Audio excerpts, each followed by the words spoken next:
You're not going to read the Bible? Nah, not unless you want me to. Yeah. You did send it, huh? Okay. That's only fair. That's only fair.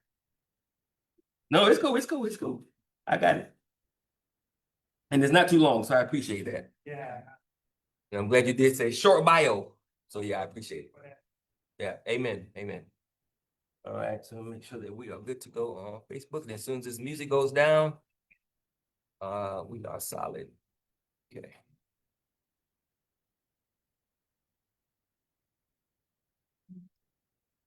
Thank you. All right.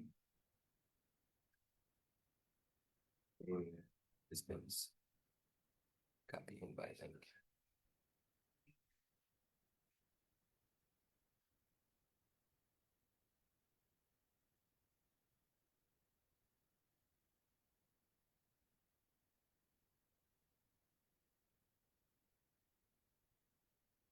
Okay, we're going to go ahead and get started. They've turned the music down, which is my cue to jump into this thing. Thank you guys for being here Thursday morning breakfast. I appreciate it. As you guys know, for those that don't know, we do this every Thursday morning as much as possible because we want to work on always trying to be the bridge between those that are doing good in the community, those that have services and products for the community to ensure that the community gets what it needs. This is a continuation of a Thursday morning breakfast I think we had maybe 2 weeks ago with Sister Frances Smith. Is that 2 weeks ago? Sister Fran? She talked about, and I need to send you that link. She talked about the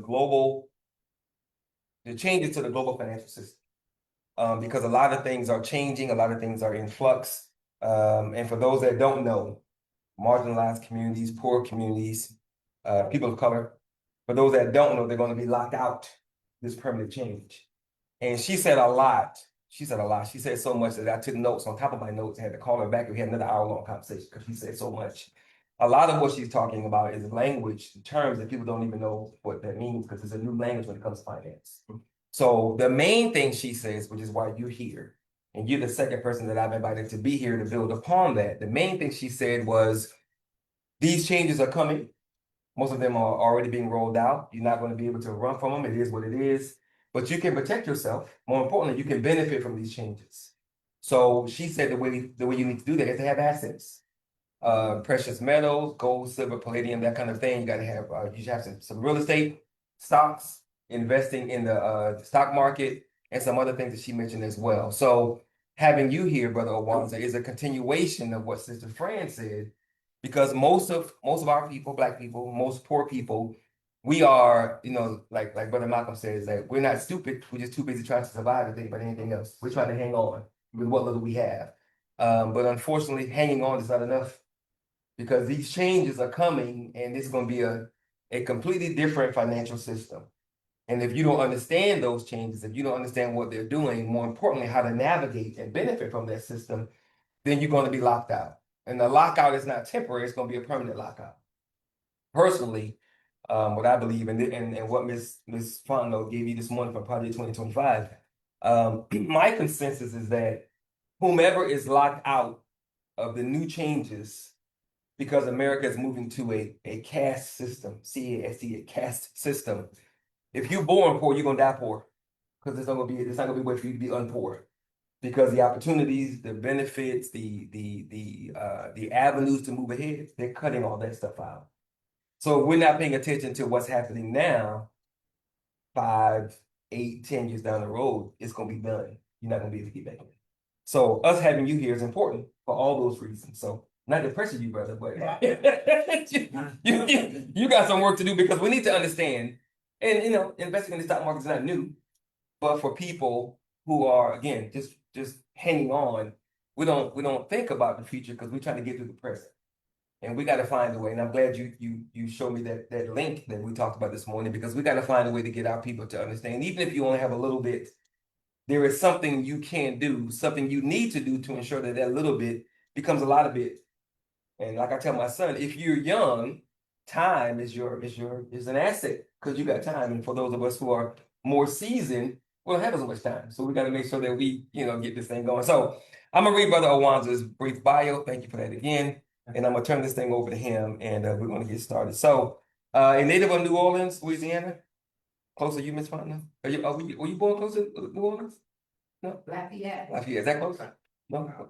Same thing. All right, New Orleans, Louisiana, Owanzer, Stafford, served 4 years in the U.S. Army, as did I, before earning a bachelor's degree, as I did not.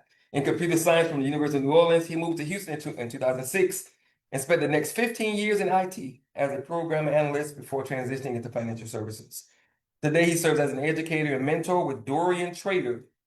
Who's Dorian? Is the name of the company, Dorian Trader? Yeah. Okay.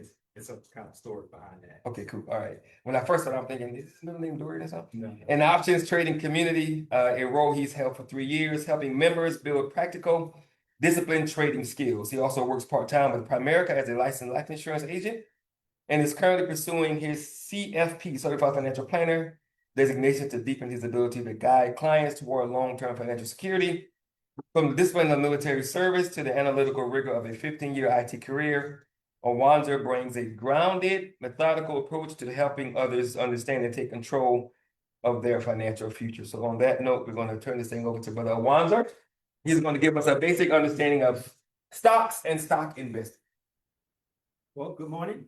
Thank you all for being here, and thank you for the invite and allowing Thank you for accepting. to share. Yeah. I'm gonna go straight to I'm going. Yeah. Okay, all right. Let's go to All it. right. Give me a second to get to that. All right. All right, where you at, Owanzer? There you go. Hopefully y'all can see it. I'm not in the view of things. Y'all can see it pretty well. You will be in a second. All right, just in case there's any sound. Okay. So all you gotta do, Owanzer to advance is click the space bar. Yeah. Right. You good? Yeah. Okay. Or do you need me? I mean, I can do it. You just say next slide. It's up to Oh you. yeah, that's cool. If you do it like That might be easier for you. Yeah, that'd be cool. Yeah. That'd be So I'm ready when you are. All right, so the topic of this is investing 101. Who, what, where, and how it all fits together. A practical roadmap, who you are as an investor, what you invest in, where you do it, and how it all fits together. Okay, next one. Okay. So the one big decision or 4 smaller ones. So investing feels like a scary decision for a lot of us, because I think a lot of us kind of hear about it and we kind of just feel that we can't do it. But I was reflecting earlier and last night that never in the history of man, I don't think it's been as easy to invest than it is now. So it's definitely an easier process than it's ever been before. So that should hopefully help you not to be intimidated that you can't do this, right? So the steps are very small and answerable questions. This is going to be our roadmap for the entire talk, and it's going to be rather short because I want to leave time to kind of show maybe some examples, interact, and things like that, and allow for you to ask questions. Back.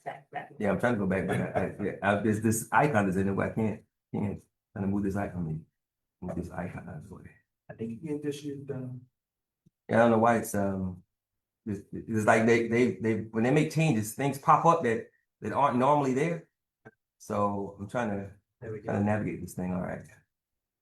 Okay. All right, you can go ahead while I get back to the big screen. Okay, no, this is the right one. Okay. So the first one I say is the who. And this to me is most fundamental. Most people don't know who they are in a sense of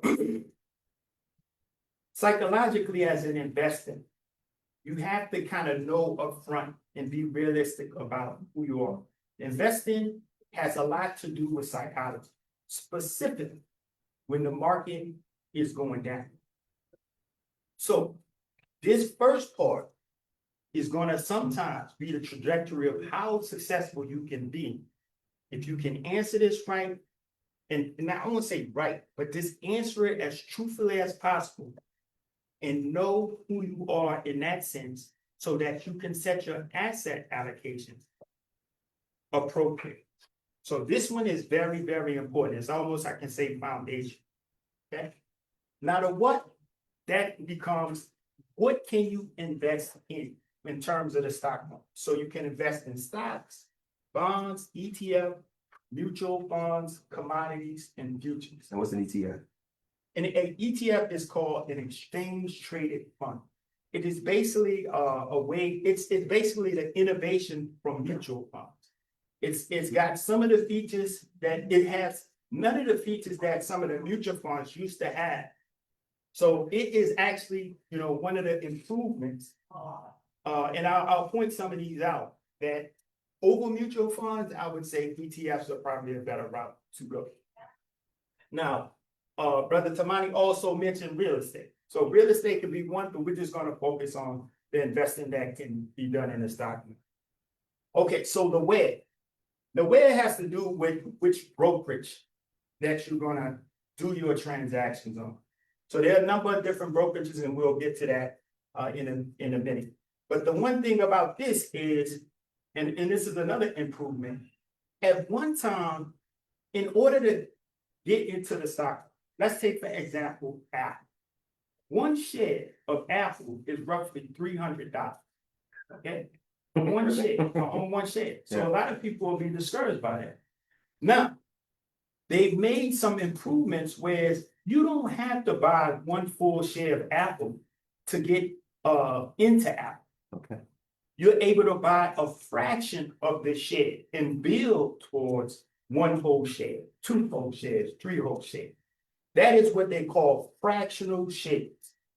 So that is another improvement that's for what they call a retail investor. So not someone institution that has hundreds, billions of dollars or whatnot. It's for everyday mom, pop, regular Joes. It's the retail trader that has the ability to have fractional shares.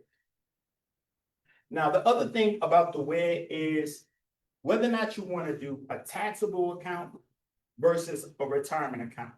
So if you've heard of the term IRA, yep, this is where you would make that decision of which type. And it's not to say you can't do both, but you may have a preference to start out one over the other. But you can technically do both. It's nothing that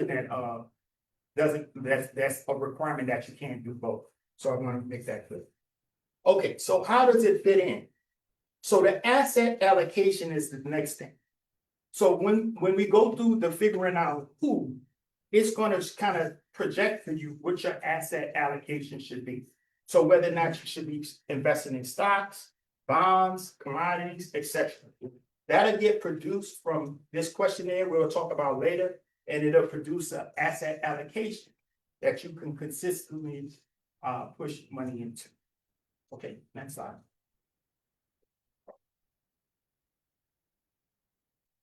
All right, I'm gonna click it.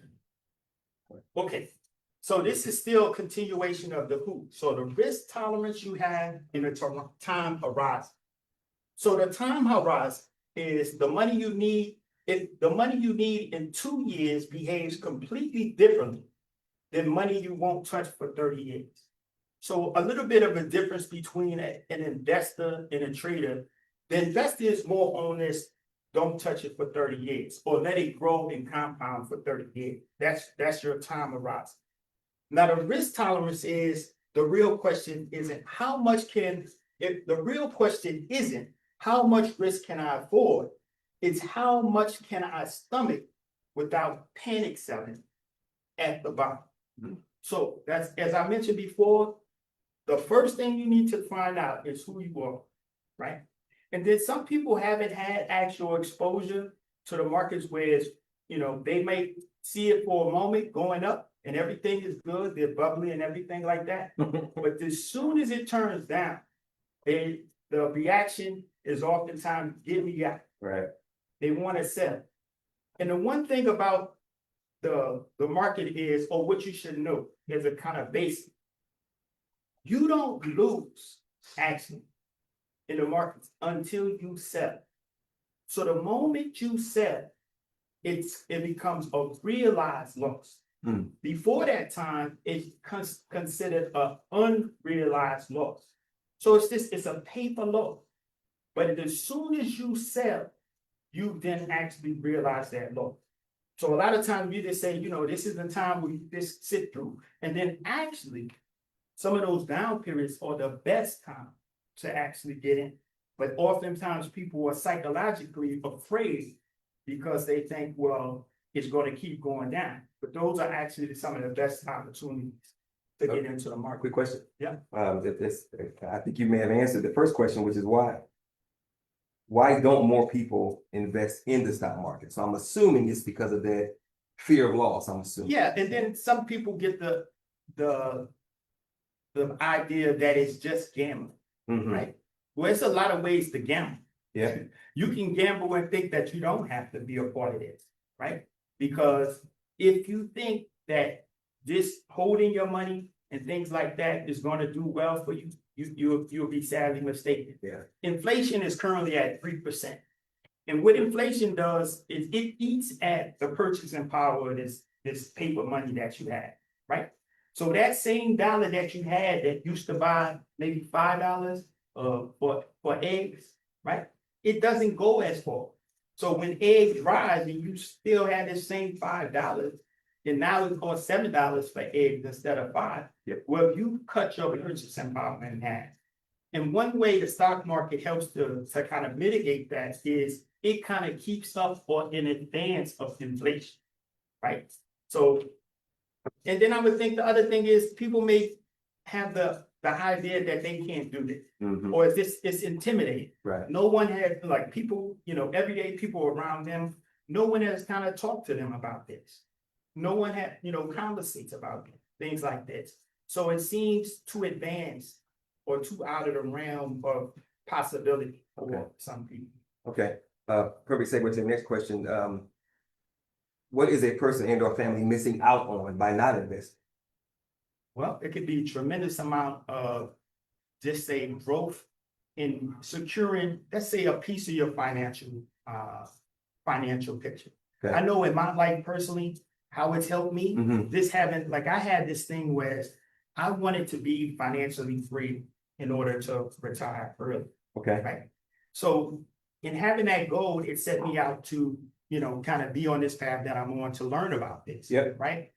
And one of the things that I found out in my experience was not only can it help to kind of create this financial picture where you're buffered from maybe some of the turmoils that come in life, right? But it also can free up and give you choices, right? So there was a time when I was working at Centerpoint where things weren't as good for me. Mhm. Well, because I had a kind of backstop on financial stuff that I had been doing, I was able to take a different choice and do something different, right? Which is why I'm doing this, what I'm doing today, is because I was able to kind of leave from that and shift in some other cases into a different direction. So it gives you some options. So it can free up and give you definitely options. Right. Anytime you have any kind of wealth and savings, I like to look at it as it's important to give you more options. Right. That you're not boxed in to any particular thing. Yeah. So life do be life sometimes. yeah. Yeah. Life is life. Yes, sir. And it doesn't stop life in here. Right. Especially That's in right. America. That's So, right. Yeah. Okay. So this isn't very important, but if you answer that question in very as honestly and candidly as you possibly can, you should be able to manage this if the market sells. And then the gut check is if your investment dropped 20% in a month, would you sell? Would you hold? Or would you buy more? So there's no wrong answer, but it does tell you something real. And if you start to do this and experience this, you'll see this latter point more important. That's the time to buy. When it's down. That's oftentimes what Warren Buffett does. Mhm. He just waits for things to come to him. Mhm.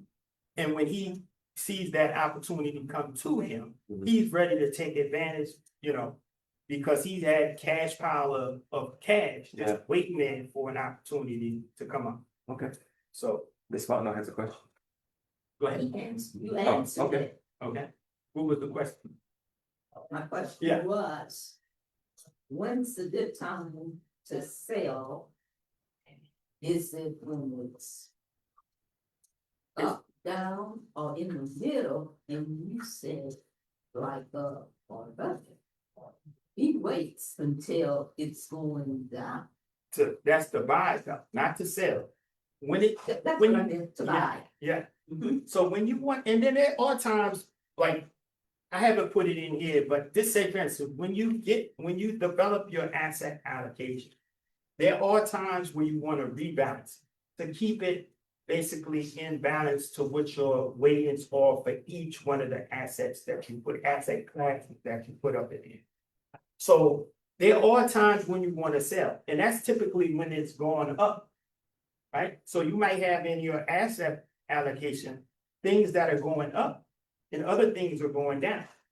Well, you want to, what the rebalancing does, it brings everything back into proper balance.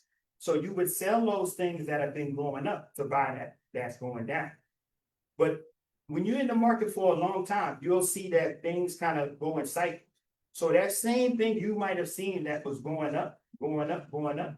At one point in time, it may be going down, but there may be something else in your portfolio that's not as correlated.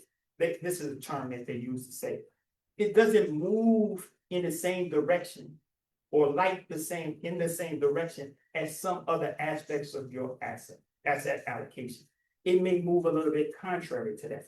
And typically, like an example I can give is when you're talking about stocks and equities and things like that, they move a little bit differently than commodities. So when equities are going up, maybe commodities are flat or down, right? But when equities come down, right, sometimes commodities will go up, right? So it's kind of like when you create an asset allocation, you want to kind of create this kind of non-correlation where everything doesn't move the same. Some things move a little bit contrary. And I know Brother Tamani was mentioning gold. So gold is another kind of diversifier that you can add to an asset allocation that moves a little bit differently than the overall market. So this is the questionnaire that if you can bring this up, I'd like for you to answer it. You don't have to do it right now. I'll save time. I'll try to get through it as quickly as possible. But with this, if you want to participate, you can do this, an example of this, and then I can show you some different like ETFs or mutual funds that you can put into that allocation. And what exactly is this we're looking at? So this is the questionnaire to figure out what your time horizon is, Mm-hmm. and then what your risk tolerance is. And the time horizon is what? Just how long you're gonna invest, how Okay. long are you gonna be putting money into The market. the market. Okay. So that's the time horizon. Are you anticipating this over the next 2 years, or you anticipating to see growth over the next 5 years? This is what this is gonna be covered. Yeah. And for those of you who can't see the link at the bottom on the previous slide, is schwab.com, schwab.com/resource/investment-questionnaire. Monty, are you gonna send us copies of all of this? I typically share it all over the place, but I can send you a direct copy if you like. Thank you very much. Yes, ma'am. You need me to scroll down once, or you good? No, well, you can kind of scroll down just to see, no, on the actual. Oh, my bad. Click, it's like the little. Yeah, I see that. Okay. Okay, yeah. There we go. And this is just kind of showing you what the questionnaire looks like. So you're gonna answer these questions, and then once you answer the top one, you're gonna put in a score. You're gonna tally up the amounts that you answer from 1 and 2, and then you're gonna put this in a score. Okay, And you're answering these questions inside the document, or you writing it on the you side? can write it on the side. Okay. It doesn't have to be. So it's a personal thing that you're doing. Huh? So it's a personal thing that you're doing to assess who you are as an investor. Yeah, and Okay. you're gonna be doing this for yourself. Gotcha, Yeah, gotcha, so okay. each person might have some different. I would hope so. Yeah, right. Yeah. And a lot of times too, you can keep answering this. Like you might start at one point in time, and Right, the answer yeah. to this question might be different. Right. Because if I'm 20 years old and I'm answering this question, I'm thinking you should be more aggressive. Right. But if I'm 50, Yeah. I might get a little less aggressive. 70s. Yeah. Or 70. Or 70. Yes. Amen. Amen. So it'll change. Yeah. And it'll be interesting to see how it changes. Yeah. I know, right? But yeah, so it can change. But technically, there's some people just say, go to bonds and things, but there've been studies that came out, and even Warren Buffett supposedly, I heard this on a video. I can't don't fact check me on this. But the gentleman was saying what Warren Buffett did for his trust was to say he wants to keep it basically 90% invested in equity. That's uncommon to do but he just, and this is for his I guess his wife to keep it like 90% invested in equities and then 10% in it's kind of fixed income, basically fixed income. So that's rather impressive. It is. Yeah, but that's the confidence level he has. But in some cases, you don't want to kind of get rid of it's becoming more of a question. Do you want to get rid of that kind of engine that the stock market is for fixed income? Okay. Right? Because if you get a little too conservative, it's a risk that you could potentially, say run out of money, or it could be an inflation thing, whereas your purchasing power is chewed up. Okay. Right? Especially if you live beyond your expected Yeah. life Yeah. expectancy. I'm Right? still alive. What do I do? Yeah. So that's the challenge there. I have a So- question. Yes. What about investing in CDs? If you ask me, I would not. Yeah, well, it depends. It depends on your facts and circumstances. But instead of CDs, I probably would do, some type of treasury, of like that. You can do more. It's, CDs, they some little stipulations to it because they lock up your money for a period of time. Oftentimes, the interest rate that they're given is not. It can be competitive, but there are other avenues that you can see perhaps better than having to lock up your money for a certain period of time and still have the liquidity and get the interest rate that roughly a CD would return. Do you think 4.5% is good? Yeah, well, for right now, yeah, it's decent. But this say, for instance, you're getting in a CD, you may get something comparable in what they call like a T-bill. That's just a 1 to 3 month type of time frame, and typically they may return somewhere about between three and a quarter, something like that. Maybe not as much, but it's much more flexible, and it keeps turning over month after month, and it's liquid. So even at any time, if You can go get it. you can get it, Yeah. and you can cash it in and get your. What's the current interest rate? Did you know? But for the current interest rate on what? They're different. It varies on different products. So, Okay, that's a good question. like if you say what's Maybe the inflation rate on the dollar, is that a good way to ask? I'm trying to find out if what Ms. Fonda was getting is her money getting stronger or weaker based on the power of the dollar. So that's a question that I'm asking. well, if she does 4% right now, Yeah.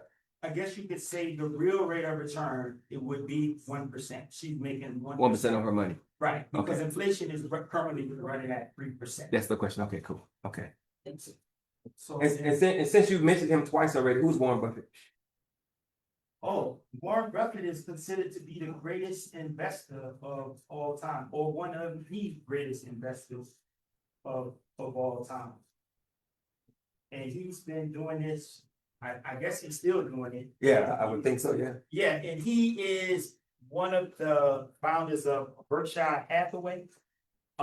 It was him, and he had another partner, Charlie Munger, is his name. So they're said to be some of the greatest investors as far as their ability to beat the basically the index, the stock market. It's like they call it the benchmark. The S&P is the benchmark. They've been known quite some time to consistently beat that index with the type of investment that they do. And just to give you an idea, like I'm just looking online here, I'm seeing some of the T-bills now, their yields are basically 3.55%, and they vary by the duration that you select. So, and that's not a bad deal at all. But a lot of things sometimes it comes with trade-offs. So like CDs, I'm a little more opposed to CDs because you have to lock away your money. And if you want to take it, you start to incur penalties and things like that. And I only put what I don't need. Immediately. yeah, So it's done quite well and I need to find another source of investment for that money. Okay, okay. So Well, if you recommend the T-bill, well, T-bill, the T-bill is similar to a CD, what a CD does, but it doesn't have the features where your money is locked up. So typically, I think you might do something like you keep the money to the side for a year, maybe 2 years, 3 years. Well, with a T-bill, you can basically every month or whatever duration, well, this say, for instance, if you want to buy a T-bill that expires in October, you can buy that T-bill. And that T-bill is gonna return to you a certain percentage at the end of that October. Then you kind of get your money back, right? But even if you needed your money in the interim, you can still get it, right? And it's not the type of penalties and things that come with a CD. So it's comparable, maybe it's a little bit less, but I value like the flexibility, because at any time, let's say for instance, we're talking about when the market goes down, that's an opportunity. Well, if you haven't invested in a CD and the market goes down, let's say a crash. A crash is considered when the market is 30% down from its high, 30%. Well, in that particular case, if you have your money in a CD, right, and that's the money you have kind of quote unquote liquid that you can get, well, you're gonna have to pay penalties to get it, right? But if you have it kind of in a T-bill, well, you can just sell a T-bill and buy things on the market that are down 30%. And it's not even buy things, you can buy one thing that's representative and you're just waiting for it to come back. Because most times, I mean, if you look over history, the market is gonna have crash. I have never seen yet to this day where the market crashes and it goes lower. Often it'll crash and then it'll stabilize, and then next thing you know, it's on the trajectory back up. It's never going, it started at, I think S&P started at like numbers like 200, like 200 is like how many points. It's never crashed and then going back to 200. No, it's usually crashed and then stabilizes and then it's back on to the up. So if it's down 30%, I'm all in, you know. Fire sale. Yes, yes, I'm actually waiting for another one. So you can scroll down just a little bit more, just, so this ultimately is gonna get, once you create do the questionnaire, your time horizon, and then your risk tolerance, it's gonna give you, this is kind of like the financial, what's the word? Financial, and firms, let's say financial firms, kind of history of, these are the different kind of asset allocations that you can have, depending on if you're conservative, if you're moderately conservative, moderate allocation, moderately aggressive, and then if you're really aggressive. Now, for this person over here, I would expect this to be for someone who's relatively young, right? And then there may be other ones, like even if you're 50, you might. Can you enlarge? Yeah, I don't think I can. But you can pull this up. Yeah, this is a link from a previous slide. So yeah. So the link is here. So when you get a chance, you can just go to the link and then look at it on your own. And that's all it is. I'm sorry. You weren't here when we said that part. It's okay, but we can go back to the slide. So, but this is ultimately what it'll look like, and I'll show you, like, if we do like if somebody wants to do one, like share your questionnaire, I'll show you, okay, what actual ETF or mutual fund you can put to create this application, right?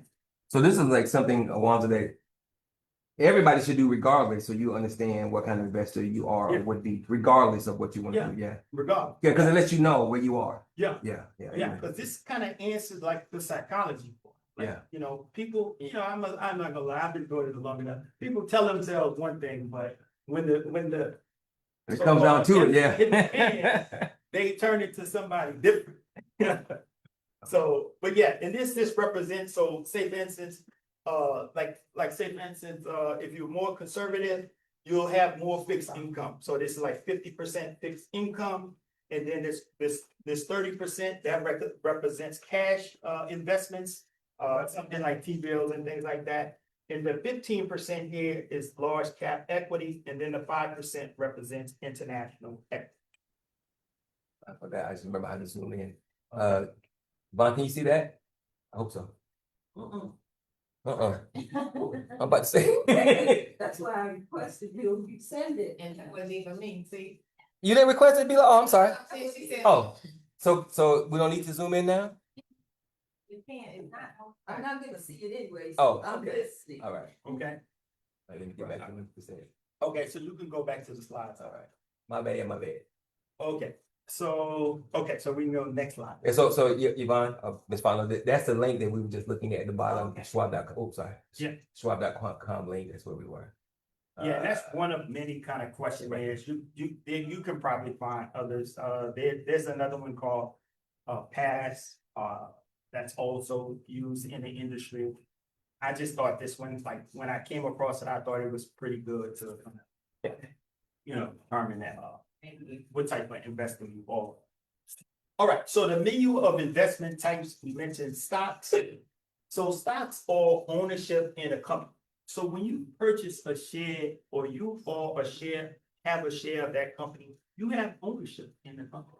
That's one of the things that share represents. You also have voting rights with that share because you are part owner of the company, right? Based on the percentage that, if you have one share, you might not have enough shares like an institutional investor, but you still do have rights and things that come along with that, right? So voting rights, et cetera. So stocks can be growth oriented, and you're typically going to be looking to do stocks because they have a higher risk return. Now, with more risk, with more risk, there's more ample opportunity for more reward. If they don't have a lot of risk, then you're not going to have a lot of reward. So if you're looking at it, for a treasury bill to this, grow exponentially 30 times, it's not going to happen because it's not much risk, right? But if you're looking at something like NVIDIA, or I don't want to say Apple, because Apple is becoming more of a defensive type style, in some regard. But if you looked at something like NVIDIA, which is it's really NVIDIA. Let me see, I'm trying to think of one that Is that a pharmaceutical company? Tesla. Okay. For instance, Tesla That's a good would one, be yeah. considered a growth, Yeah. high risky type stock, right? So, but with that risk comes a lot of reward if Tesla does well. Right. So I gave some examples of stocks being Apple and NVIDIA. You can throw Tesla. There's a umpteen number of stocks, right? But I would say, don't worry about stocks so much. Everybody wants to be a stock picker. They want to pick a 10 bag and everything like that. Even smart money managers now, they don't try to pick individual stocks. They just pick an ETF that tracks the benchmark for the most part. They don't try to beat the S&P 500. Mhm. They typically are buying a lot of ETFs because they're often lower cost, lower fees, and things like that. Okay. So I'm not trying to discourage you. If that's who you want to be. You want to buy individual stocks. By all means, you can, and I'll show you a way how you can figure out which one you might want to select. I'll kind of show you a back door in order to do it, staying within the asset allocation that you produce. Okay. So bonds. So basically, it's bonds or where you lend your money to the government, or it could be to a corporation. It could be to your municipality, right? There are different types of bonds, and you're lending that money to them with the promise that from them that they're going to pay you interest on that money, and then they're going to return your money to you in a certain duration. So it's more steadier income, and it's basically steadier, more stable, and it's basically income oriented. So you're looking to basically make income off. That's why it's kind of more stable and more fixed. ETFs, that's the one I mentioned. This is more what people are doing nowadays, even smart money managers, or to some degree, utilizing these products. I know on my Discord for the community I'm in, there was a member from the community that posted something. I'll share it with you what that is. And this is often the case, and you can Google this and see. It was basically, let's see. Yeah, 75% of active fund managers failed to beat the S&P 500 over the preceding 12-month period per Wall Street Journal. So a lot of people are not beating the index. So that's just saying if the S&P 500, which is kind of just a broad market, returns 10%, and you provide your money to a fund manager or whatnot, that you're anticipating that they're gonna do better than the 10% that the S&P 500 did. Oftentimes, they're falling below that. So if the S&P is returning 10%, they might be returning 7 or 6, right? So in essence, it may be better for you just to track the market instead of, giving your money to a fund manager to do it. And all this goes back to knowing what kind of investor you are. Yeah. That's why that questionnaire is so important. Yeah, it's important, and then it also kind of tells you how you want to allocate a portfolio, right? So you don't have to be, it doesn't have to be so sophisticated. I'm the type of person, like, I'm studying for a CFP. If I was trying to help a client with asset or allocation, I wouldn't necessarily put them in a mutual fund. Mhm. Mutual fund, often you can get fees and things like that for signing people up, but it'd probably be better just to put it in ETF. So I would probably guide more towards that direction. So there's different type of ETFs, but you can consider the ETF. I know there's a picture when I was doing the training for Prime America. They give the image of what would make you feel more comfortable. If you were in an elevator and they had one string attached to that elevator, okay? Right? Would you feel more comfortable or less comfortable? Yes. Okay, so if there was an elevator and it had 4 strings attached to it, right, to hold it up, would you feel more comfortable about that? Definitely more. Definitely Okay. more. So that's kind of like what an ETF or mutual fund is like. It's kind of comparing, that example or analogy is comparing if you had one stock that was holding up that elevator. It could even be Apple, it doesn't matter, right? But it's only one stock, right? If Apple were to go down, right, and not come back or go out of business, but that's probably unforeseen. Probably, Nobody yeah. believes that, Probably, right? yeah. But it's possible. Sure. Then you can lose everything, right? Everything. So with the 4-string analogy, well, you're not investing just in Apple. You're investing in Apple, Nvidia, Tesla. It's a number of different things that compose that basket, not just one. So if one were to go down, well, there's still others in the basket that kind of can balance that out or kind of smooth that out. And you're not losing, right, your whole investment or capital because you did a one stock type investment. Yeah. So that's what the ETF provide. And the ETF is a basket like a mutual fund, but it's better. This is the improvement. Because with a mutual fund, let's say for instance in market terms, but this one of the examples that I readily remember is if you want to sell a mutual fund, you have to wait to the end of the day. When it closes, it'll calculate what its NAV is, right? And you would be able to sell it for that price at the end of the day. Okay. Right?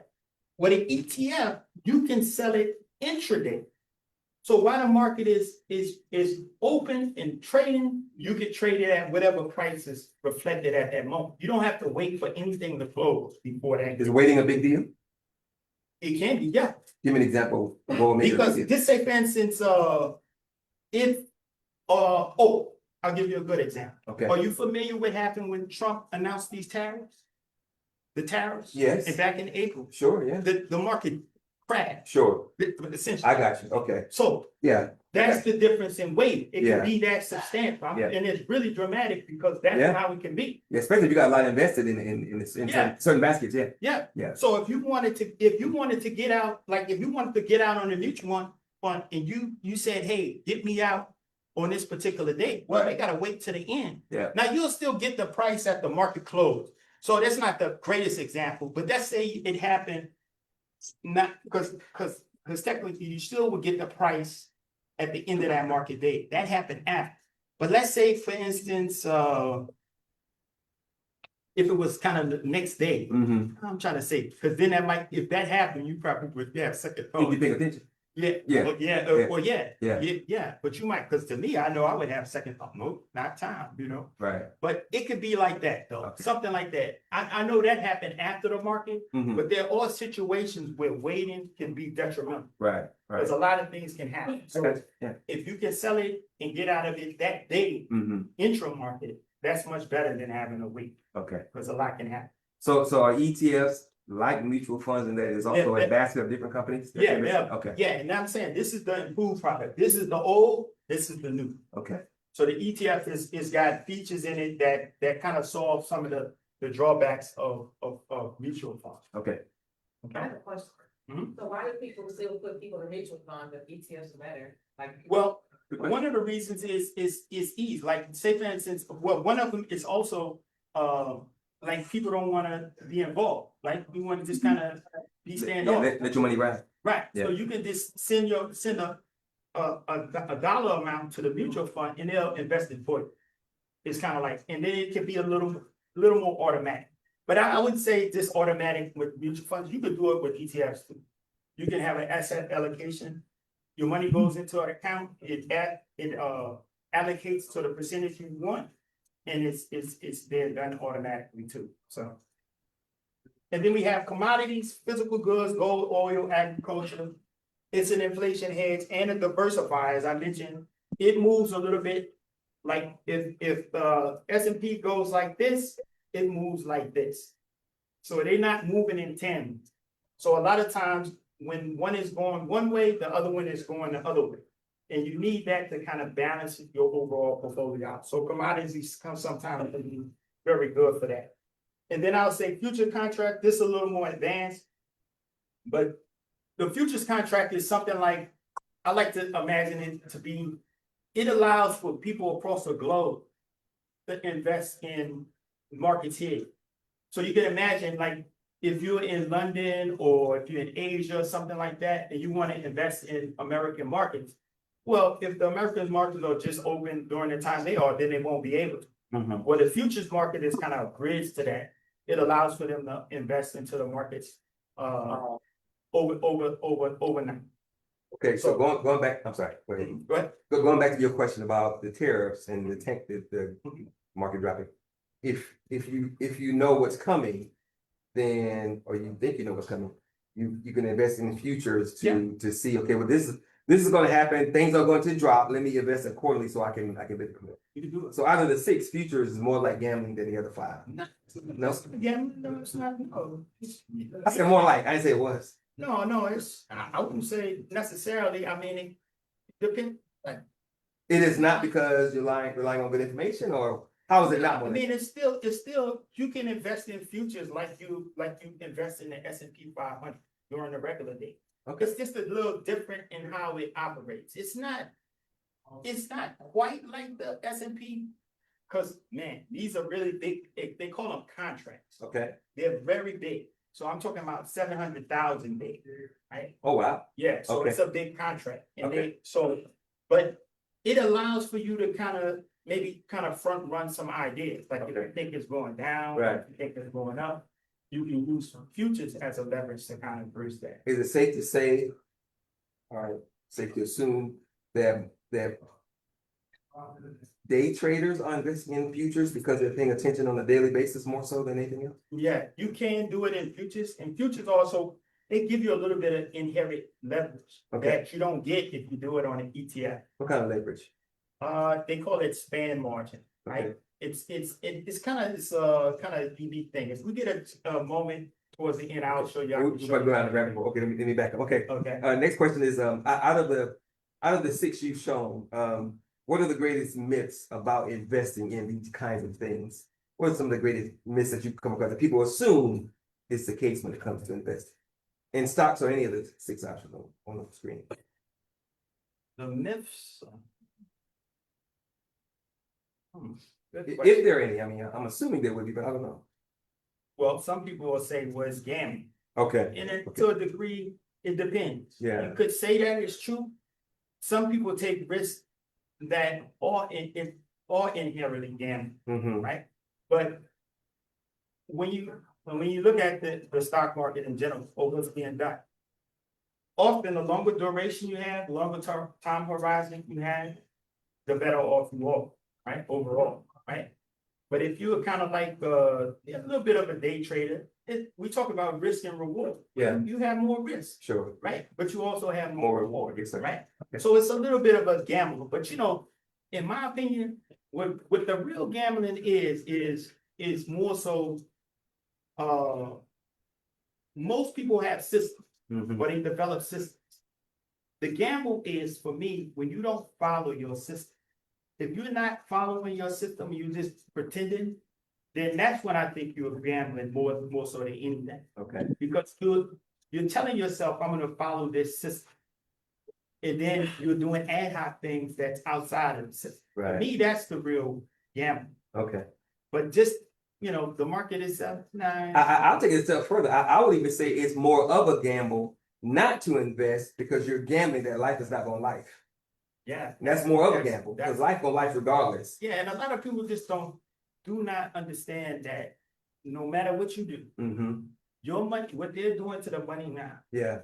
is basically Yeah. they're liquidating your purchasing power.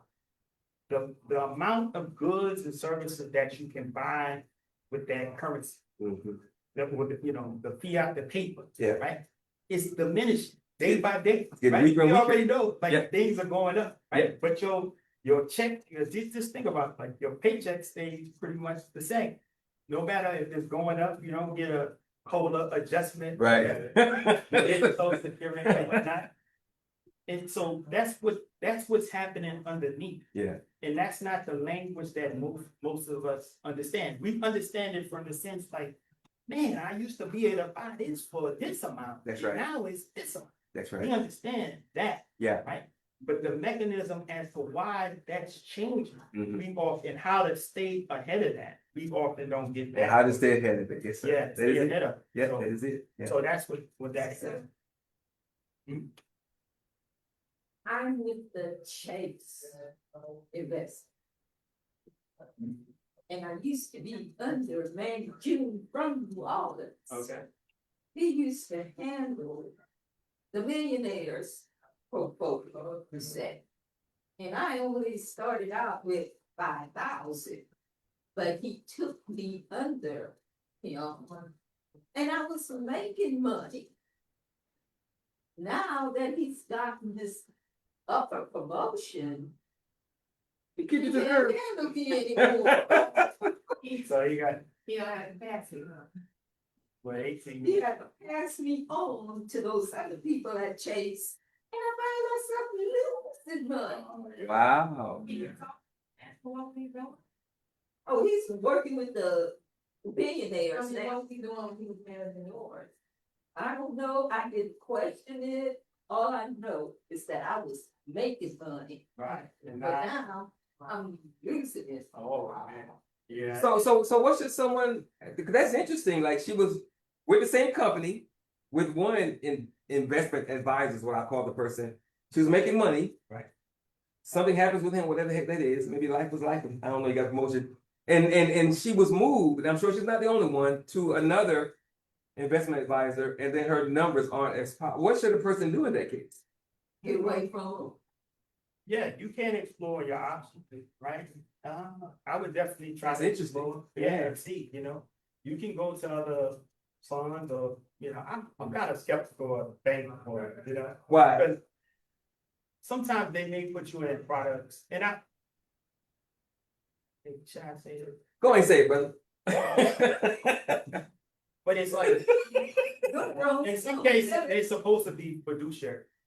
And I don't, in some instances, think that maybe some are being more of a fiduciary that's working in your best interest, where they're working in their best Their best interest. interest, Because yeah. like I said, mutual funds, they pay you a commission if you sell their products. All right. I got a ETFs, question. Not so much. Okay. So brother Owanzer, and this is a good question. So am I correct in stating that it's very possible if you are a knowledgeable investor and you're paying attention, you could do better to manage your own as opposed to having somebody else manage it for you? Is that safe to say? Yes, Is it it- can be if you're knowledgeable, Mm-hmm. but, you know, you still have to remember to, depends on what you're doing too, Okay, right? okay. If you're just investing in a regular asset allocation, I'm saying this because I'm somewhat of a trader. Right? Okay, So some of what I do is more inherent, like with my cognitive ability. okay, So we know as you get older or not, sometimes you don't even have to be old, you might lose a little bit of cognitive ability. okay. So if you rely strictly on your investments being you or the boss of it, Mm-hmm. right? If you start to lose some of that capability, Okay, then I got there's a chance that you might have to delegate it to someone else, or a power of attorney might have to. So you want to think about those things. better have a team. Okay, Right, Yeah. you kind of want to have a team that Sure. can step in for you and say, you know, this is my desired objective, this is what I'm trying to do. Yeah. And even if I'm not doing it myself personally, mm-hmm. you know, this can be continued on, just like how Warren Buffett, hey, Yeah. I want my stuff 90% this, 10% that. Yeah, and I'm not even making it that deep. So, like, for example, like Ms. Fontenot talked earlier about CDs, Uh-huh. and you mentioned T-bills. Yeah. So it's very possible that a knowledgeable person, not having a deep knowledge, they just know T-bills are better than CDs. Right. So I can do T-bills on my own, not have to worry about CDs. Right. So I'm saying that kind of knowledge that's out there, Yeah. that if a person has, they can do better or do a little bit of both. Let the institutional investors do a little bit, then you do a little bit. Yeah. Make it fun to compare the two. You know? Or I was gonna say, if you can do a little bit, I think that's the importance of having these type of conversations, so you Oh, go back, amen. talk to your advisor. Yep. And say, well, why aren't I in? Ask questions, right, right. Well, I'm a virgin in CFP, so you might be able to bring those questions to me. Yes. And even if I'm not, I still, so I'm like, you know, I don't have that, I felt like getting that designation. For one, I wanted to understand like what is being taught, so I can see what is all out there. So I'm getting that, right? But at the same time, I think people feel more comfortable if you have a designation, Yeah. right? They'll be, oh, you know what You're certified. right? You're certified. Bona But fide. I've been doing this a long time, I haven't been certification, but I just had a natural curiosity, as I mentioned. Did you say you're not certified? I'm not a certified, no, I'm not yet. I'm in the school now, being certified financial planner. Okay. But it's more just like this, it's a different kind of profession. You're kind of taking a person's and you're trying to make a financial plan for them to achieve whatever objective be it. Making sure the kids have money for school, making sure they're able to get their retirement target, different things like that. It can be estate plan. So it's a little bit broader than just being an investor in the markets, right? So I've been more of an investor in markets. Do you know, like, what's the difference between a CFP and a financial advisor? I'm still not, they don't, I think the financial advisor is focused more on the kind of just the overall portfolio. It's not anything else as far as estate planning, maybe 529s, those things may be a little bit out of their realm, whereas the CFP would fill in those gaps along the way. Ms. Fontenot, how long ago did that happen that your money was, that you moved from one person to another person? How long ago did that happen? Year, 2, 5? About 4 years, but it was still making money. Okay. And then this year, they made me take a certain percentage of that money, Okay. which I did not need. Well, hold on, no. Well, that may be right though, because if there's a retirement account, was it an IRA? You know, if it was, Several different things. Manny had me in several, probably all of these. yeah, but if you saying it make you take something, it makes me think it might have been a required minimum distribution. That's what happens on an IRA when you get to a certain age, you're required to take that because. But what if you don't need it and you don't? No, exactly, no, okay. Yeah, so the reason you have to careful. take, the reason you have to take it is because those profits that you gain, or what they call tax deferred, you didn't pay any taxes on them. Right. Okay, now the government says, I want my money, It's time. I want my money. And So, I've used some of that money that they made me take. I purchased the car. well, you can, but you should be paying some taxes on it. Well, you're gonna have to pay taxes on that money. But you can use it to pay. Yeah, it is your money. Yeah, It is yeah, my You had to yeah. pay for it. But Yeah. they're And saying, what I've done is I purchased some CDs. You can do that too. But she's gonna have to pay taxes on that money at some point. Yeah, you're gonna pay taxes on something, you pay, it comes out. No, it comes out whether or not, like, when you go to do your taxes, Yeah, they're gonna that's income that you recognize now. You're gonna pay taxes. that's one of the questions, yeah, on the questionnaire, goes towards your taxes, did you make Yeah. money yet? And I brought it up because when this happened, when they switched her from person A to person B, it's within her right to go ask why, or try and talk to person A to find out what were you doing so that person B continue. That's common, right? Is that Right, okay well, with you? you might have to see though, did they change any of your asset allocation? And they may have because of your age. So. They must have, because she started losing money as opposed to making money. So Yeah, some well, change. It was beyond my age. See, I'm 76. Say what? I thought you were 22. Thank you. I'm 76. They should have done that, what, at age 70 or before? It may be stages in which they do it. So they may incrementally, we don't have the asset allocation. But say for instance, the percentage of how much they're investing in equities and stuff might start to shrink. And they might start to expand more your portfolio to be fixed income, like CD, kind of like, it's like a CD. You're just trying to make income. They're not trying to expose you to a lot of risks. Like in the sense that, you know, if you're relying on that money or you're starting to draw from that money, if you have time, because when you start to draw from that money, that means you're selling those securities. You're selling those bonds, right? You're actually realizing the returns on it, right? Well, this say for instance, you have some returns are coming from equity and equities are down. Well, you're pulling from it when it's down, right? So that's reducing the amount of potential growth you can have, and you're doing it when the market is not at its high, but at maybe at its low. So it's safe to say that whatever they were doing whatever they were doing based on how it was set up initially.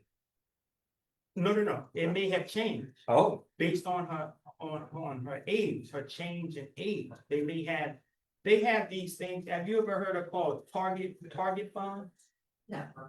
Okay, well, Vanguard sells a lot, right? So a target fund basically changes over time as you age, right? It'll change from 1%. Let's say this say for instance, the portfolio allocation they have is 50% equities, 50% bond. Okay, and this is when, like say for instance, you started it when you 30. Okay, it'll start out 50-50, right? 50-50.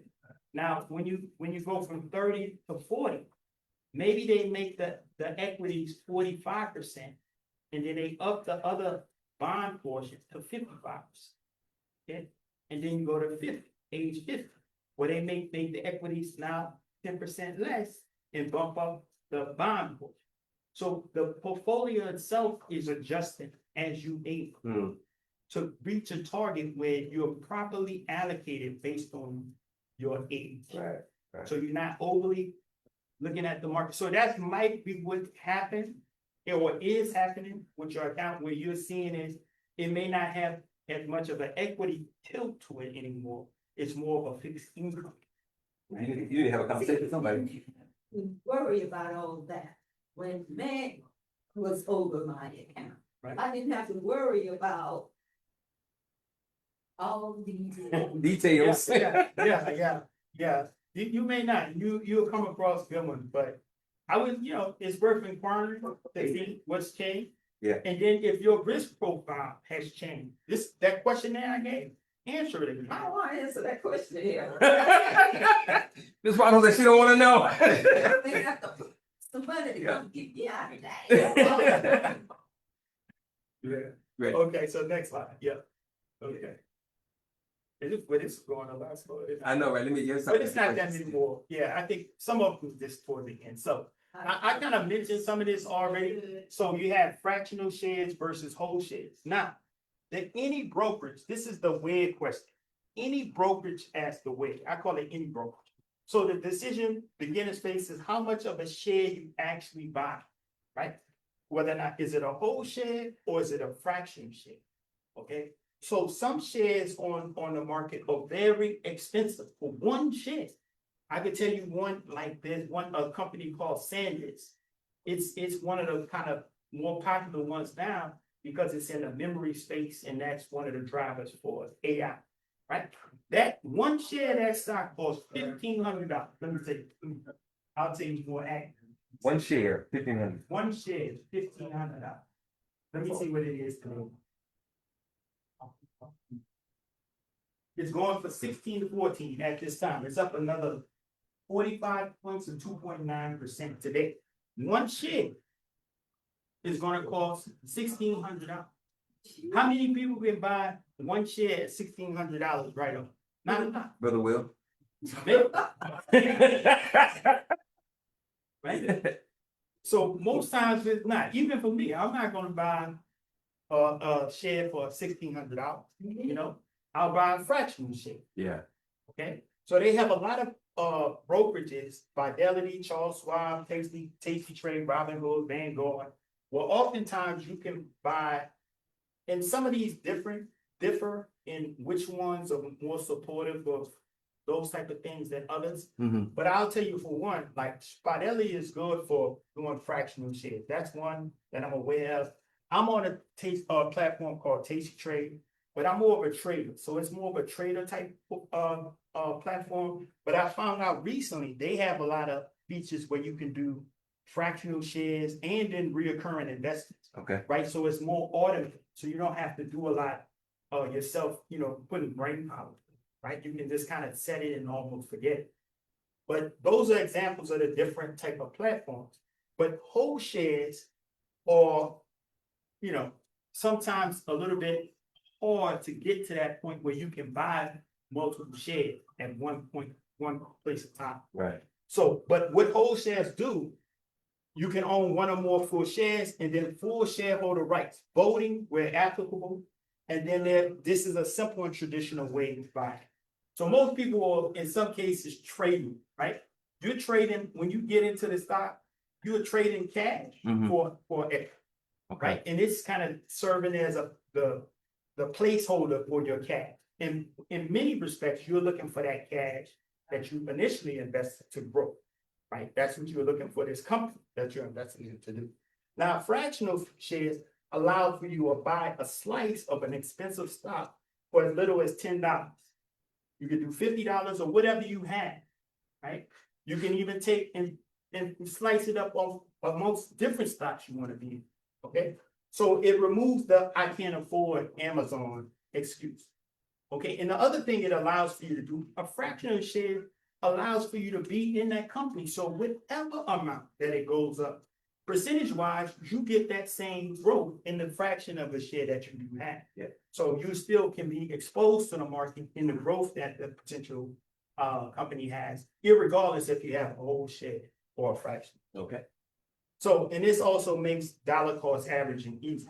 So dollar cost averaging is just saying, like every month, you're gonna put a little bit in, whether or not the stock is up or if it's down, or the ETF is up or down, you're gonna just be putting the same amount of money in every time.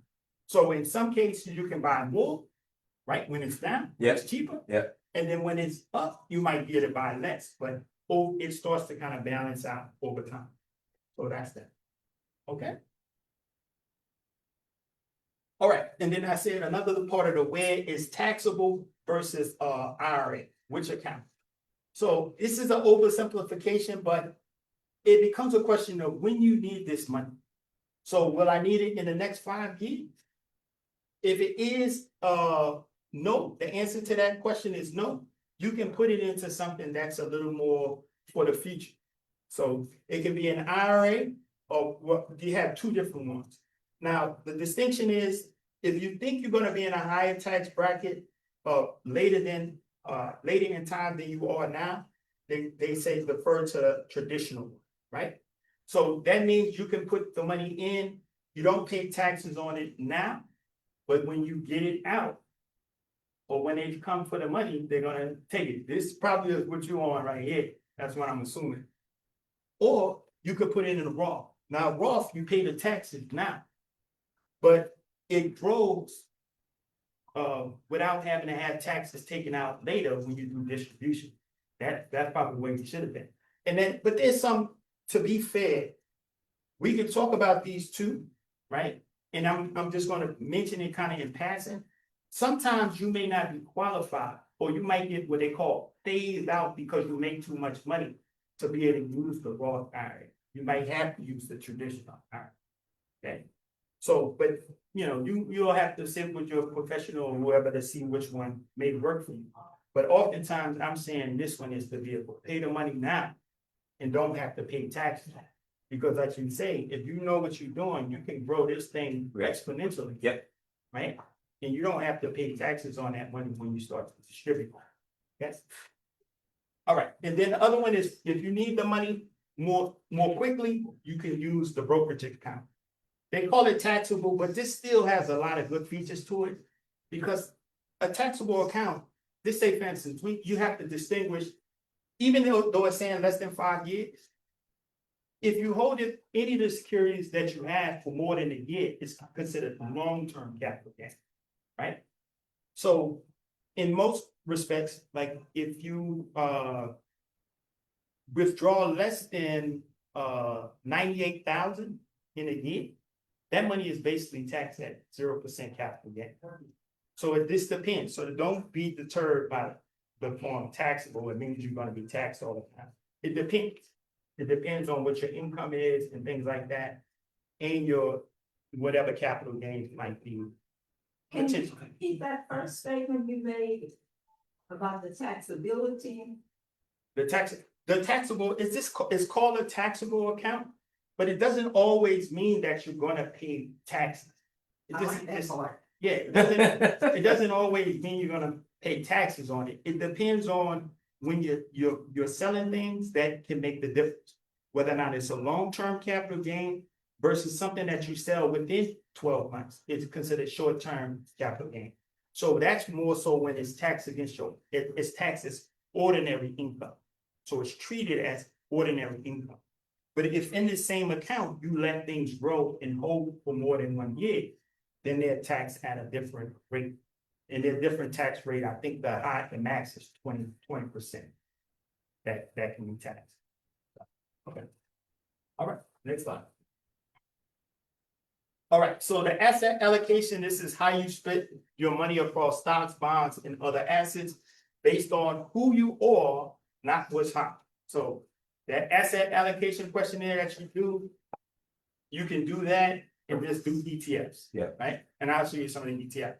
So longer time horizon plus higher risk tolerance, you tend to be more stock heavy, right? More growth and then more short term. It'll be more short term swings, but you're not really worried about that because over time you're just letting things play out. Okay. Shorter time horizon plus lower risk tolerance tends to lean more towards bond heavy, steadier income and more capital preservation. So that's what they may be intended for your account this month. All right. Important, this is a personal answer, illustrative only, not a recommendation. And it's not a set it and forget it forever. It shifts as your life and your horizon change. All right, so next slide. All right, so that kind of covered with this. This is the same allocation we were showing in the other one. So we can kind of skip through this, but this is what an asset allocation would somewhat look like, depending on how you answer that. Okay, next slide. Okay. Now this is more in somewhat the wheelhouse I do. Now this is more advanced, but it's a preview. So options let you control more of a stock's movement with less money up front. And that's a little bit of a leverage in and of itself. I want to just preview this topic as this topic deserves kind of a session of its own. So Yes, it does. yeah, yeah, it could be a little Yes, bit it does. but just say, I'll give you an example of how our option works. But options, the thing about options are they're based on 100 shares of the underlying stock ETF that you choose. It's 100 of them. So you have to have, in many respects, enough money to cover buying 100 of the shares. Mhm. Okay, but let's just say, for instance, you do. And that's the full stock price, not fractional. No, Yeah. that's the full price. So you gotta have some money. Yeah, you gotta Yeah. have some money, Yeah. right? So, but sometimes you can get into things with less money than you think, Okay. right? I know of one right now. I'm gonna say, I don't even have to use that as an example. but sometimes they're better examples. Oh,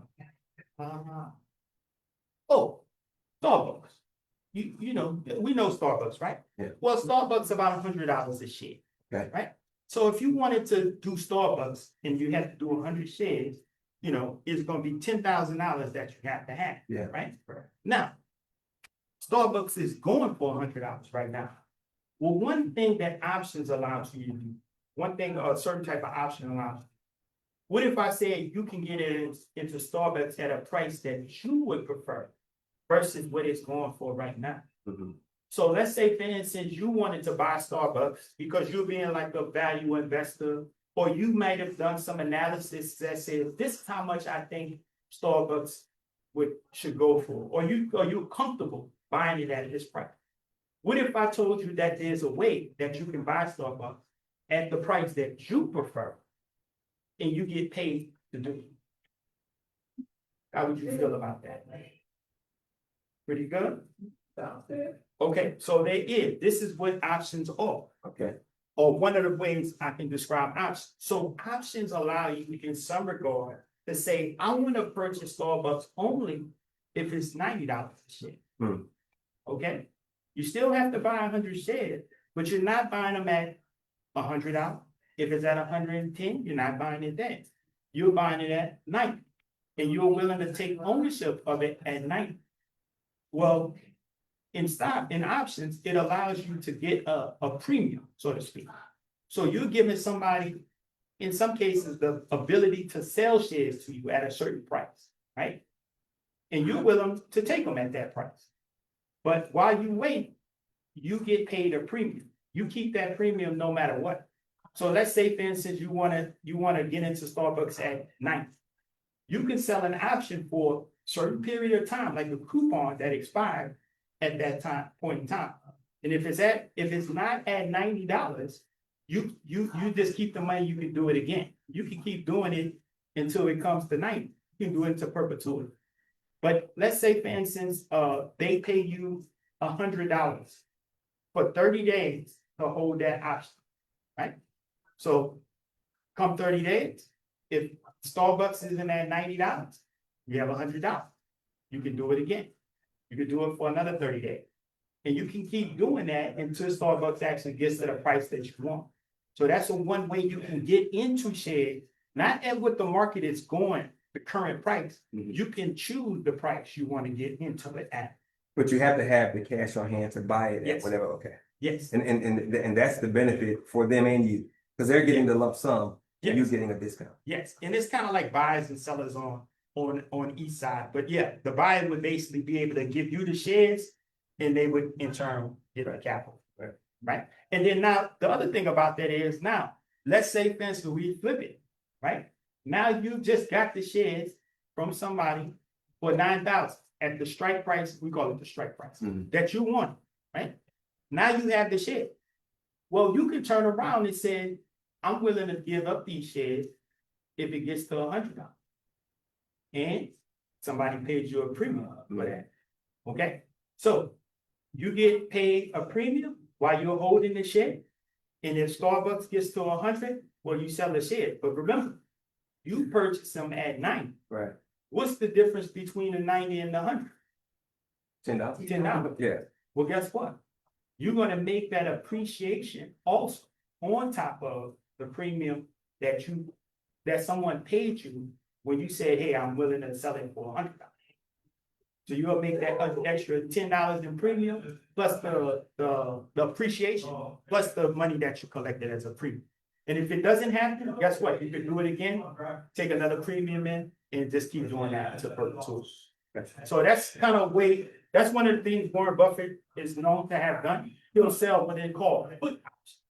So he's saying, I'll purchase the stock if it gets hit. But in the meantime, he'll just collect the premium and wait. So that's the kind of leverage that options. Yeah, it pays to have cash on hand. Yeah. Yeah, okay. So they can help generate income for you too.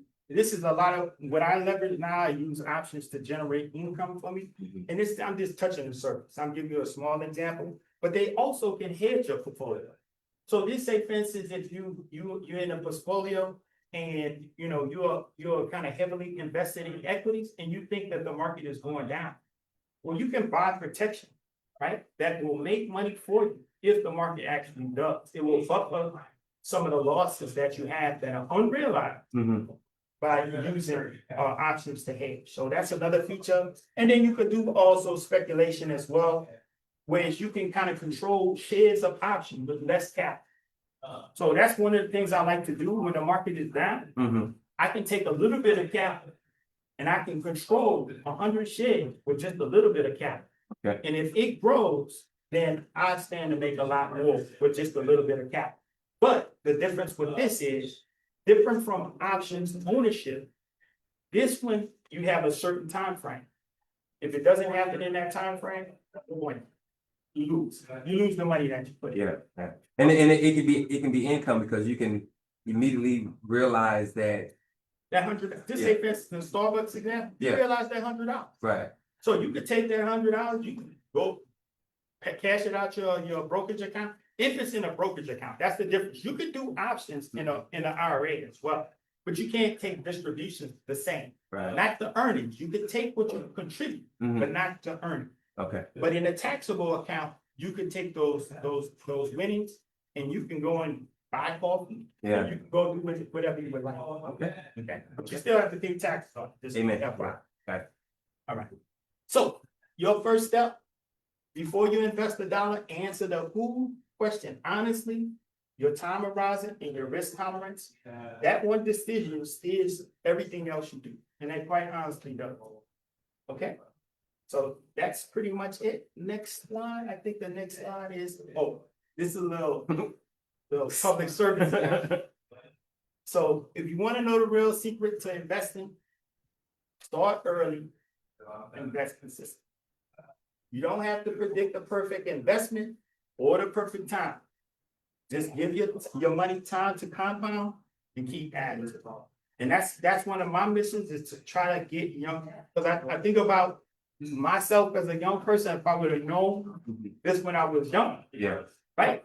And it's not just knowing it, it's also being able to say it and have young people receive it mhm, and act on it, right? Because they understand. Because if they do this while they're young, you're talking about the doors being closed and everything. If they start doing this when they're young, a lot of doors are open for them, right, right? And they'll have a lot more choice in saying like, I don't want to do this. Like, I don't have to do it, right, because I have something to back me up that gives me some options. I got some options, right. So, So what exactly should a person do if they want to get started? What is it? okay, so the first thing, do that questionnaire. Yeah, Figure out what type of investor you are. okay, Right? Once you do that, then you'll get an answer. And from that answer, you can create an allocation. So if you go to the next slide, let me see.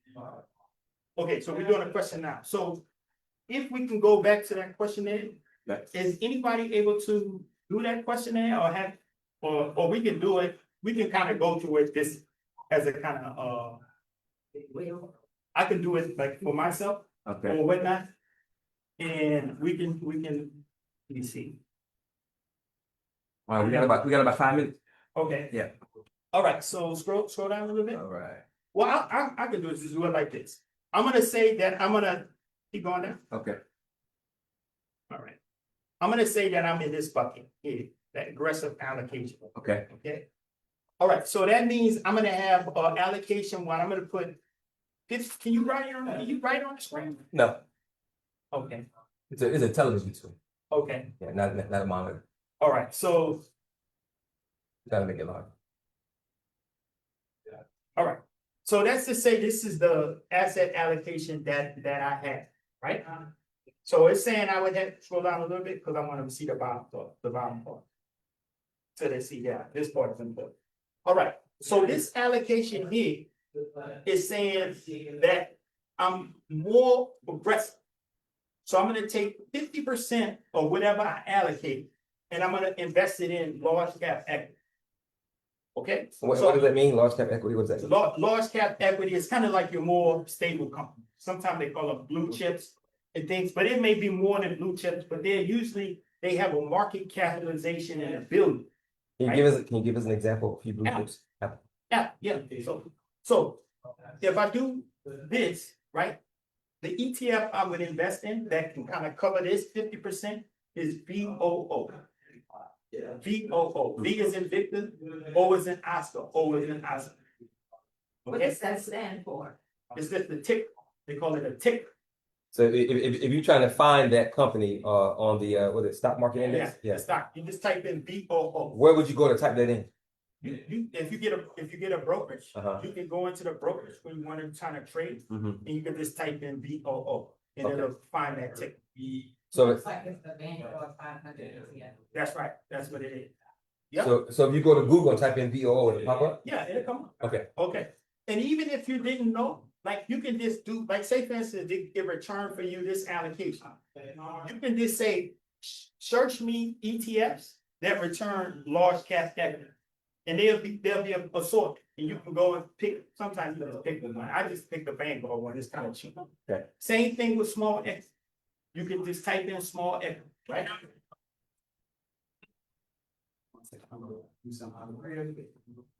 I do my a little second job too, so.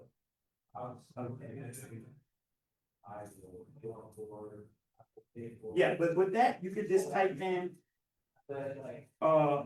ETF for small cap equity and light, international equity and fixed income, okay? Cash investments as well, you can substitute T-bills for cash investments.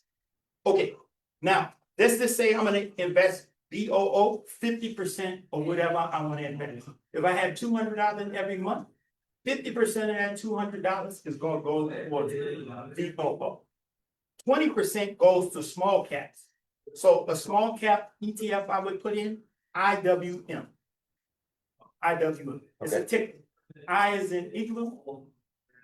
W is in whiskey. M is in Mary. I was just gonna say Mike. Oh my. That's what you should have said. I couldn't remember that. You Okay. know. And then 25% is international equity. I would put BX, B is in Victor, X is in X-ray, U as in umbrella, and S is in sand. That would be 25% of that $200. Okay, and then 5% cash. I can put 5% in like it may not go in a T-bill, but you can purchase something that's similar ETF. I would say S1. S is in sand, G is in George, golf, yeah. O is in Oscar, B is in Victor. There you go. Now you got it. Okay. Coming back. Yeah. So that would be my asset allocation, right? So if I have $200 to put in, I would just divide that 200 up, right? 50% of it's gonna go towards BOO, 20% of it's gonna go towards IWM, 25% goes to BXUS, and then 5% escrow. That's an example. That's it. And then the rest is just consistent. You just put money in that asset allocation. That's the next thing you do. Now, over time, you can change that, right? As you age, you can rerun the questionnaire, see if you're still there. If your risk tolerance is still comfortable with this, that's fine. You can keep rocking, all right? Some people will say, nah, it's really up to you. If you're comfortable with that risk, then be fine, right? Okay, so let's take a step back. Let's say if Brother Will wanted to do exactly what you're saying, but he has no idea where to go. Does he go online? Does he go to his bank? Where does he actually go to get this started? You can do this on just Google. As long as you know how to just say, you ran this allocation. I just said, you want to find what is an ETF you can put as a large cap. So just find it, right? No. I mean, where does he go to start investing the money? Oh, the money to invest, you can go on Swap, you can go on Fidelity. Okay, Those are big. so go to the investor websites. Yeah, Okay. investor, the brokerage firm. Gotcha. Investor, if you do Schwab, Fidelity, some people, the young folks do Robinhood, Mhm. you know, you can do Robinhood Okay. and the like. Gotcha. And Vanguard is even another, you can do Vanguard as well. Okay. So, and you can find those investments. Now, the other little part, when I say if you want to be more of an individual, you want to buy stocks Mhm. and sell, Mhm. right? So this is the back door I was saying. Let's say you do VOO. Okay. All right, but you want to do individual stocks, but you still want them to fall under the large cap equity. Okay. What you do is you can look on Google, you can type in VOO and say what assets or what stocks are inside VOO. Okay. Okay. Yeah. Then, once you get the listing, you say, give me all the stocks that are in VOO. Mhm. Right. Then, once you get that listing, you can go through and pick companies that you like. And you put them as that 50%. Okay? Okay. That's another way you can kind of backdoor if you want to stock pick specific stocks that are still large cap equities. You can go through a backdoor and do that if you want to be a stock picker, Okay. right? And I would assume that if you want to invest in crypto or the new fund, I'm assuming it's outside of all of it. No.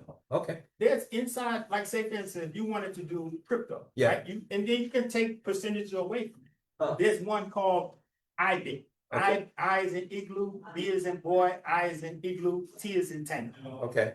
That one is in Bitcoin. It's basically a proxy for Bitcoin. Okay. There's several different ones, but Sure. that's one that comes to mind if Right. you wanted to do crypto. Gotcha. Yeah, and they have futures for crypto too, so if you wanted to do futures. So, but I just said the back door, you can take any like VOO, find out what's inside of it. And if you want to stock pick particular ones, like Tesla, or whatever you want to pick, Walmart, you can pick those and you'll make that your 50%. And then same with small caps and international as well. Okay. All right. Cool on that? Yeah, that's fine. All right. So. Any questions? And I have one last slide. We go to one last. We got one question. It's a joke. I like this. It's funny. All right. All right. Yeah. All right. So what's the you should not show the answer. Oh, sorry. So what's the biggest difference between men and investment bonds? The biggest difference between men and investment bonds. Yeah. I don't know. Bonds for sure. Today, ching. Hey. All right, and the last one is 14. No, it's just, oh yeah, that's my contact. So I have two different ones. This is more on the trading side. So if you want to learn how to trade options and things, you can either click, if you share the screen I had, you can either click the open card contact, or you can just screenshot the barcode. Okay. And then for primary, I work through financial services. So Okay, so we're out of time, but I got 4 questions I gotta ask fast. Okay. So Topsy, what should you have in place before you start investing? before you, or you have to have some money. Okay, that's it. Yeah. You have, So no bills paid, no debts low. You just I'm not gonna say that. okay. So that's the money. Okay. Yeah. Second thing, why is life insurance? Why should life insurance be a part of your investing foundation? Because you might die. You might So, die. yeah. Yeah. If you die prematurely, then you don't get a chance to build what the investments give you over time. Okay. Yeah. Foundationally, life insurance should be at the foundation. So is it safe to say that going to the previous question, you should have life insurance in place before? I would say so. It needs to not even before, it needs to be in tandem. It needs to be in tandem. Okay. It should be in tandem. And you should not think, and if I'm talking about life insurance, I'm specifically talking about term, because it's a lot cheaper to get into than whole. Okay. But that's just saying, we're gonna do though, you need to do them together, Okay. not separate. You can't say I'm gonna do life insurance and not the investment part. Okay. They have to be done in tandem. Why? Because if you do the term life comes to an end. And at the end of that term, if you haven't invested anything, Yeah. you kind of stuck. Hence the title, right? Yeah. Okay. Third question, second to last. Where can one go to learn more about investing? Is there a particular online source? Probably a bunch. I would say YouTube, The Google. but be careful about some of that, because some of it may be How do you know if you don't? How do you know if you don't? I don't know, contact me. Yeah. I was about to say, yeah, maybe. Contact me. I can probably. Okay, second to last question, and I know I said that was the last one, but I forgot one. How do we get our youth involved in all of this? I think you just have to expose it to them, make it sexy, make it cool, make it, something that resonates with them. I'm still trying to figure it out. Just try to connect with them and understand, try to make them understand why it's important to start now. Right. Because if you start later, you're gonna have to do more work. And then sometimes you can tell them to work, like, look, you can make your money work for you, or you gonna continue to work for money for Right. the rest of your life, That's right. you know? Yep. Which would you rather? Yep, and you work with somebody else. Yeah. Okay. So the last one, is there anything that you want to say in closing? I said pretty much it, hey, go ahead and contact me, and if you have questions outside, you know how to reach me. I'm open to answer as much as whatever I can. All right, so can we give Brother Owanzer a hand up? So, all right, so on that note, we're gonna wrap this thing up, and I know it was a lot, and I know for a lot of people it's gonna be like, oh my God, this is boring. But it matters. It matters. If we don't take time to position ourselves, then we'll always be positioned by someone else. And as Ms. Fontenot gave me that flyer to give you about the whole Project 2025 thing, that is about someone else having an agenda and being aggressive to ensure that that agenda happens. Well, if you don't have your own agenda for yourself, then somebody else's agenda is going to happen to you. Yeah. So this whole financial thing, as boring as it might be, it matters. Well, it's not boring if you see you can make. As boring as it might be, right? But a lot of people, they look at it and they drawn out because it looks like it don't matter. It's too much. Blah blah. It's somebody else's thing, which is crazy. Right. But that goes back to what I asked you about the youth. We got to find a way to make it interesting, sexy, or whatever, because it's like death is going to happen. You're going to have to deal with these money issues because life's gonna life. Right. That's what life does. Right. So if you have not seen Sister Frances Smith's presentation, you need to watch it. It's on my Facebook page. It's on my website, growforcare.org, because you need to understand how everything Brother Owanzer said ties into the changing of the global financial system, because it matters. And I was going to ask you, but I didn't because of time. The word bond was on the screen, and she talked about all of these changes are based on the global bond market. Yeah. Going through some serious stuff. Yeah. That's going to affect everything. Right. She said the only thing that is not going to affect are tangible things you can touch. Well, If it's not tangible, if it's electronic online, it's going to affect that, which is a lot of stuff. Right. So if we're not paying attention to what other people are doing, planning to do, and what's coming, and God forbid if we're not personally taking care of things, then we're gonna find ourselves on the outside. And again, what I believe is that if you're on the outside at a given point, you're not getting back in. Because they don't want you to be. Right. And things are going to be locked out and changed. So all of this stuff matters. That's why we do Thursday morning breakfast. Appreciate you coming, brother. I will have you to come back because there are a few things. And the reason why we took so long is that we were asking questions. Yeah. All that stuff can be drilled down on. Yeah. So we got to have you come back because we got to drill down and get into the weeds, if you will. Okay. So on that note, thank you guys for being here for Thursday morning breakfast. Thank you guys for being here. We'll see y'all next Thursday. Y'all take care. Thank you.